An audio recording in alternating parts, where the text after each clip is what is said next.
सोचिए, आपकी salary slip पर जो बड़ा सा नंबर दिखता है, क्या वो सारा का सारा पैसा सच में आपका है? आज हम इसी पहेली को सुलझाने वाले हैं, और वो भी एक ऐसी आसान ट्रिक के साथ जो आप कभी नहीं भूलेंगे। तो चलिए सीधे इसी सवाल से शुरू करते हैं। आपकी कमाई का असली मालिक है कौन? सुनने में तो ये सवाल बड़ा सीधा लगता है ना? पर इसका जवाब उतना सीधा है नहीं। और यही जवाब हमें पर्सनल डिस्पोजेबल इनकम, जिसे हम पीडीआई कहते हैं, उसके कॉन्सेप्ट तक ले जाएगा। तो आज हम क्या क्या करने वाले हैं? सबसे पहले समझेंगे कि आपकी आय का असली मालिक कौन है। फिर पीडीआई समझने की एक कमाल की आसान ट्रिक सीखेंगे। उसके बाद कुछ सवालों से प्रैक्टिस करेंगे, आसान भी और थोड़े मुश्किल भी। और आखिर में जानेंगे कि ये सब समझना इतना जरूरी क्यों है। तो चलिए पहले सेक्शन से शुरू करते हैं। आपकी आय का असली मालिक कौन है? देखिए, सबसे बड़ी उलझन यहीं से शुरू होती है। जो पैसा हम कमाते हैं और जो पैसा हम असल में खर्च कर सकते हैं, वो दो अलग अलग बातें हैं। इसे ऐसे समझिए, पर्सनल इनकम यानी पीआई वो ग्रॉस अमाउंट है, मतलब वो पूरी रकम जो आपकी सैलरी स्लिप पर छपी होती है। लेकिन डिस्पोजेबल इनकम यानी पीडीआई वो नेट अमाउंट है, मतलब वो असली पैसा जो सारे टैक्स और सरकार की दूसरी कटौतियों के बाद आपकी जेब में आता है। और सही मायनों में यही वो पैसा है जिस पर आपका हक है, जिसे आप अपनी मर्जी से खर्च या बचा सकते हैं। ठीक है, तो सवाल यह है कि उस बड़ी सी सैलरी स्लिप वाली रकम से जेब में आने वाले असली पैसे तक का सफर कैसे तय किया जाए? इसके लिए आपको कोई मुश्किल फॉर्मूला रटने की जरूरत नहीं है। बस दो सिंपल से नियम है, एक तरह का मेंटल शॉर्टकट। चलिए देखते हैं। और ये रही हमारी पहली और सबसे जरूरी ट्रिक। बस इस एक लाइन को दिमाग में बिठा लीजिए। कमाई माइनस सरकारी हिस्सा इज इक्वल टू अपनी मर्जी का पैसा। बस यही है पूरा कॉन्सेप्ट। अब इस ट्रिक को स्टेप्स में समझते हैं। स्टेप 1, अपनी कुल कमाई से शुरू कीजिए, जिसे हम पर्सनल इनकम कहते हैं। स्टेप 2, इसमें से सरकार का हिस्सा घटा दीजिए। अब ये सरकारी हिस्सा क्या है? इसमें आते हैं डायरेक्ट टैक्स, जैसे इनकम टैक्स और कोई भी फीस या जुर्माना, मान लीजिए कोई ट्रैफिक चालान। स्टेप 3, अब जो बचा वही है आपकी मर्जी का पैसा, यानी आपका पर्सनल डिस्पोजेबल इनकम या पीडीआई।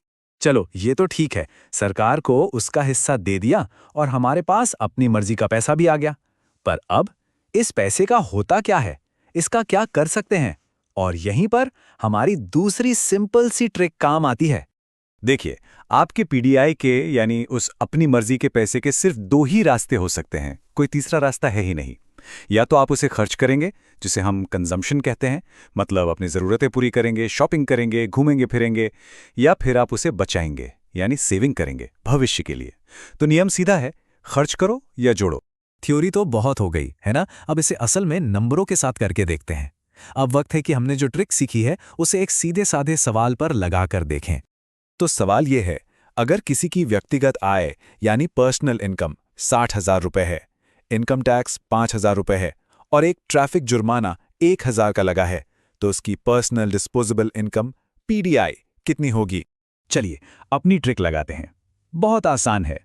स्टेप 1, कमाई कितनी है? 60,000 रुपए। स्टेप 2, सरकार का हिस्सा कितना है? इसमें हम टैक्स और जुर्माना दोनों जोड़ेंगे, तो 5,000 रुपए का टैक्स प्लस 1,000 रुपए का जुर्माना, ये हो गया कुल 6,000 रुपए। स्टेप 3, अब बस अपनी कमाई में से सरकार का हिस्सा घटा देना है, यानी 60,000 रुपए माइनस 6,000 रुपए। और ये रहा हमारा जवाब। पीडीआई है 54,000 रुपए। मतलब 60,000 रुपए कमाने के बाद असल में खर्च करने या बचाने के लिए 54,000 रुपए ही हाथ में हैं। देखा कितना आसान था? बहुत बढ़िया।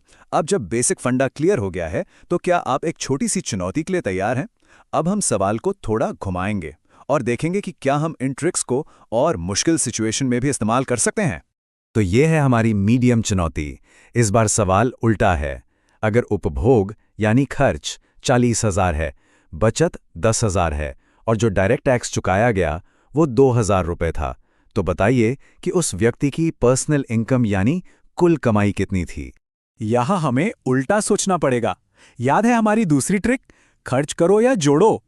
तो सबसे पहले हम पीडीआई पता करेंगे। पीडीआई क्या होता है? खर्च प्लस बचत। तो 40,000 रुपए प्लस 10,000 रुपए, ये हो गया 50,000 रुपए। तो ये वो पैसा है जो टैक्स देने के बाद बचा था, है ना? तो कुल कमाई निकालने के लिए क्या करना होगा? बिल्कुल सही, इसमें सरकार का हिस्सा यानी टैक्स वापस जोड़ना होगा। तो पीडीआई 50,000 रुपये प्लस टैक्स 2,000 रुपये, मतलब उसकी पर्सनल इनकम थी 52,000 रुपये। और अब आखिरी और सबसे मुश्किल चुनौती। ध्यान से देखिएगा, यहाँ कुछ एक्स्ट्रा जानकारी भी दी गई है जो शायद आपका ध्यान भटकाने के लिए हो। हमें इस डेटा से पीडीआई निकालना है। डेटा है निजी आय 1 लाख रुपया, कॉर्पोरेट टैक्स 10,000, प्रतिधारित आय 5,000, व्यक्तिगत प्रत्यक्ष कर 15,000 और सरकार की विविध प्राप्तियां 2,000। यहाँ एक बहुत बड़ा ट्विस्ट है। ध्यान दीजिए, निजी आय और व्यक्तिगत आय एक चीज नहीं होती। प्राइवेट इनकम में कंपनियों की कमाई भी शामिल होती है। हमें तो सिर्फ एक व्यक्ति की आय से मतलब है। तो पीडीआई निकालने से भी पहले हमें सही पर्सनल इनकम निकालनी होगी। इसके लिए हम प्राइवेट इनकम में से वो चीजें हटा देंगे जो कंपनियों से जुड़ी हैं, यानी कॉर्पोरेट टैक्स और रिटेन्ड अर्निंग्स। तो 1 लाख रुपए में से 10,000 और 5,000 घटाने पर हमें हमारी सही स्टार्टिंग पॉइंट मिली, पर्सनल इनकम, जो है 85,000 रुपए। अब एक बार जब हमें सही पर्सनल इनकम यानी 85,000 रुपये मिल गई, तो आगे का रास्ता बिल्कुल साफ है। अब बस अपनी पुरानी वाली ट्रिक लगानी है। इस 85,000 रुपये में से सरकार का हिस्सा घटा दो, जो कि है पर्सनल डायरेक्ट टैक्स 15,000 रुपये और वो सरकारी प्राप्तियां 2,000 रुपये। तो 85,000 रुपये में से कुल 17,000 रुपये गए और हमारा फाइनल जवाब है पीडीआई इज इक्वल टू 68,000 रुपये। तो हमने ये सारी कैलकुलेशंस तो कर ली, पर सवाल ये है कि इन नंबरों का असल दुनिया में क्या मतलब है? ये सब जानना इतना जरूरी क्यों है? तो सबसे ज़रूरी बात जो हमें याद रखनी है वो ये है कि पर्सनल डिस्पोजेबल इनकम या पीडीआई ही वो असली फ्यूल है जिससे किसी भी देश की इकोनॉमी चलती है, क्योंकि यही वो पैसा है जिससे लोग सामान खरीदते हैं, सेवाओं का इस्तेमाल करते हैं और भविष्य के लिए बचत करते हैं। बाजार में कितनी डिमांड होगी ये सीधे सीधे लोगों के हाथ में मौजूद इसी पीडीआई पर निर्भर करता है।